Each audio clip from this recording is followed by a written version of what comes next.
Okay, rocketing friends, little update from the bench. Here's where we're living on this Q modeling Andromeda, and it is a beauty. So we got our Kevlar shock cord. Now this fine feller is inside here through the topmost ring of the motor mount, tied around the motor mount itself, and then a little drop of CA where it goes through that top ring there, right? Comes all the way up here. Now what I plan to do is I'm not going to run this all the way out to the nose cone. I am going to have this here cut right about here so that it's going to sit inside. It should end up somewhere inside here as it flies, and then on the other side of that we'll have, of course, elastic. The nylon, really nylon part there, right there for the rest of the way, then to the nose cone. Right there. That's the plan right now. I think that's going to be good. Now, the other thing I was thinking about was, imagine that I launched this 100 times. It's probably not going to happen. But over time, if this baby got brittle down there, because it's pretty close to the top of the motor mount, I was thinking about drilling a hole in this guy that runs through here and actually running this right through the middle of this and then keeping it tight from here to there. Not too tight, just fairly tight. I would put a drop of CA or epoxy there in case it ever gets so burned up down there that it finally snaps. It would still be at least attached to this, and I wouldn't lose my nose cone and parachute, most importantly, on some powerful ejection. But I don't know, that might be overkill, right? Perhaps I should just live with it. That's probably what I ought to do. Don't weaken this thing by putting a hole through it.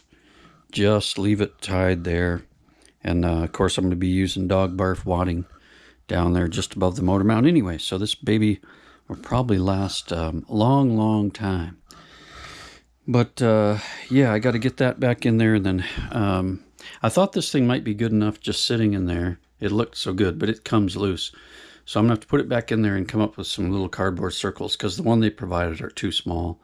Something big enough to go around there and seal onto here. I'm going to have to sand this all down and then glue on some round discs to block this in there so it's basically kind of locked in place.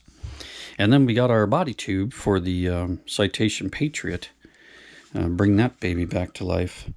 I think that's enough white on this right now. I'm going to give it a real fine sanding, and if it's looking all right, then I'm going to hit it with a gloss clear and then really fine sanding of that, and then we'll be ready for decals and put that baby on the Citation Patriot.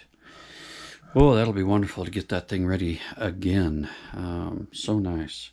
And then I'm going to get started on that Optima real soon. And then I found my solution to the pod reinforcement of the Super Vega. And I will show that on another video after I get that reinforcement done and looking good. My only concern now is how to keep the reinforcement on there without gluing it in there and ruining my decals or messing with the look of the whole thing. So that's still something I got to work out, but at least I found something to reinforce those pods. If I can do that, in theory, that Ultra Super Vega could be just about indestructible as long as a chute comes out, right? That's the goal.